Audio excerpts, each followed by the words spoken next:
Hello, my name is Professor Back Bitches, but stuff still happens. So what's up? It's Earth Day! Earth Day! Made a whole day for it. Wild. It's Earth Day. We're on a rock in space. It's Earth Day. It's a day on Earth. Moving on, you've probably seen ads for the AI pin, and if not, congratulations, you're living a better life than I am. But long story short, a bunch of AI tech bros poured a bunch of money into a company called Humane that was making a pin that is an AI pin. They were like, hey, what if we took Siri and put it on your lapel and made it slow and worse? This product is supposed to be like the next evolution after smartphones. That's what they're building it as. And it's this like device that sits on your lapel and you can like press a button and it has a mic and you talk to it and it sends what you ask to the cloud and then ChatGPT does things. And it does basically nothing. Like it can't schedule a calendar event, for example, but it can look at what's in front of you and tell you what you're looking at, which is like cool from an accessibility perspective. But that's like not what this is trying to be. This is a $700 device with a $25 a month subscription that doesn't connect to your phone and doesn't use your existing phone number. It's not good. Anyway, yeah, basically everybody was like, this device looks like it's gonna bomb. And then it came out to reviewers and reviewers just absolutely destroyed it. So much so that MKBHD, when he reviewed it, called it the worst new product he's ever reviewed. And that was so harsh that a bunch of business boys were like, these reviewers are being too mean. Bad reviews kill a product. As if products have an inherent divine right to exist and be successful. Maybe make a better product than what you made because it's bad. I distinctly remember seeing an ad for this thing on TikTok. And they were like, look at our new Google Calendar integration. It can tell you what the next event on your specifically just Google Calendar is. And this woman was like, look how easy it is. Boop. What's the next event on my calendar?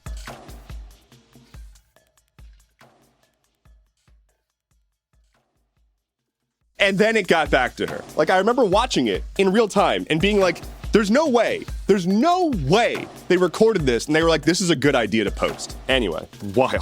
Boeing, a paragon of safety. After a year of a bunch of planes not really staying in one piece during flight, Boeing is now under renewed scrutiny, possibly also because of the whistleblower that was like, hey, things aren't good at Boeing, and then that whistleblower was no longer alive. But a different whistleblower, who is still alive, recently testified in front of Congress. Sam Salapur said that he had been at Boeing for 17 years, and he brought safety concerns to his superiors, and they were like, shut up, get back to work, and stop saying things that might cost us money. And so Congress is like, oh, wow, that sounds bad. We should fix that. And the FAA was like, we want to get on in this. Okay, let's, woo.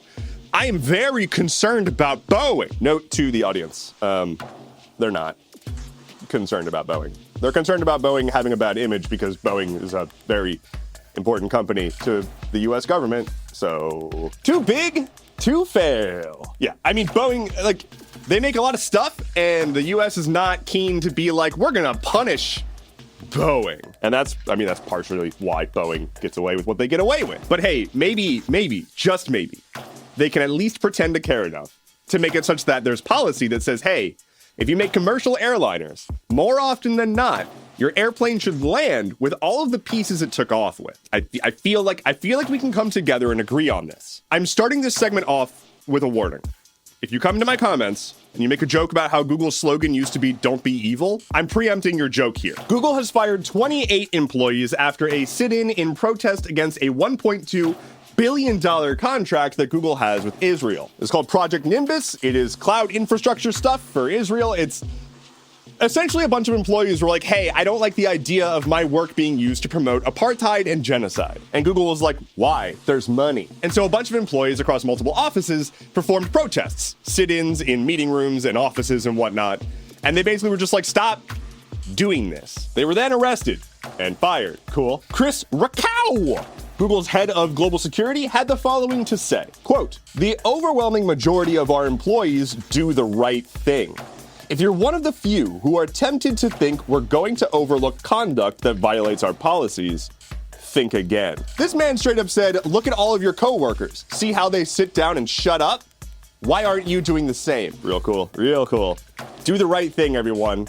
Never cause a stir. Don't stand up for your morals. and never demand more of your employer. It is important to remember our place and to accept that things are how they are, and we have absolutely no control nor influence over anything. And as long as we all believe that, it will remain true. I literally forgot about the Apple Vision Pro. It was everywhere. It was all over my For You page, a bunch of dumb dinguses walking around with the thing on their face, and they're like, haha, it's so revolutionary. And then they all returned it like a week later. Anyway, it's still a thing, and apparently the tech was sound, it just doesn't have a use case.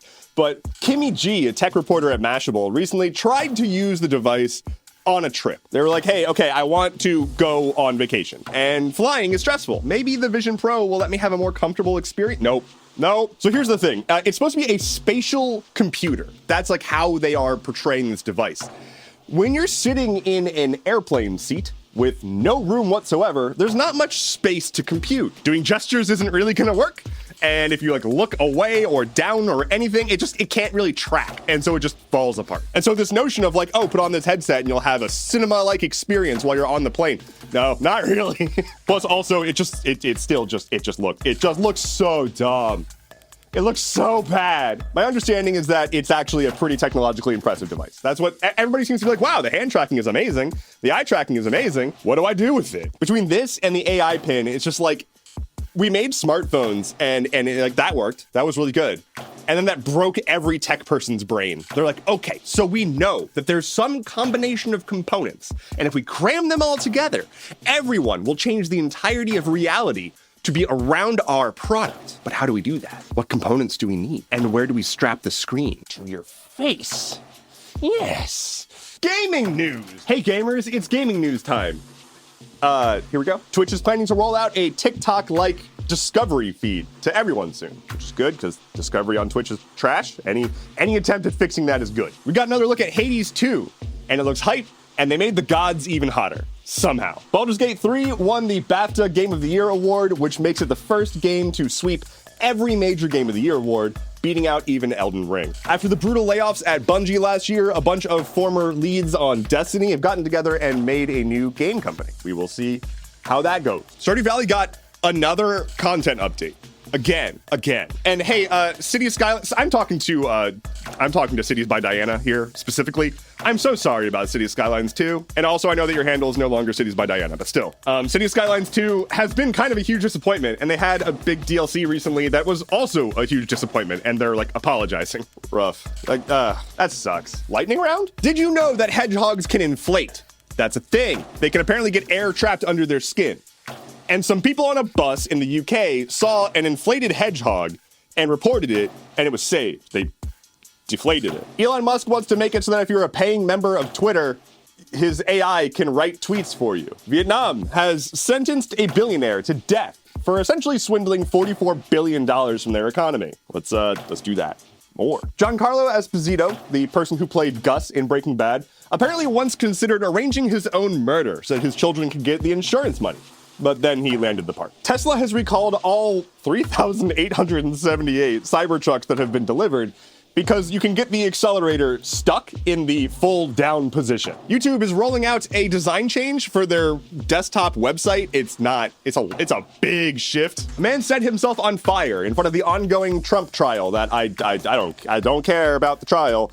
But this guy thought that Trump and Biden were in cahoots for a fascist takeover of America. He died. And finally for today, there is concern on the rise for the increasing use of ketamine and the effect it's having on young people's bladders. If you're not aware, ketamine kind of destroys your bladder and makes it so you're just gonna piss your pants. Whoops. Thank you so much for listening to today's episode of Stuff Keeps Happening.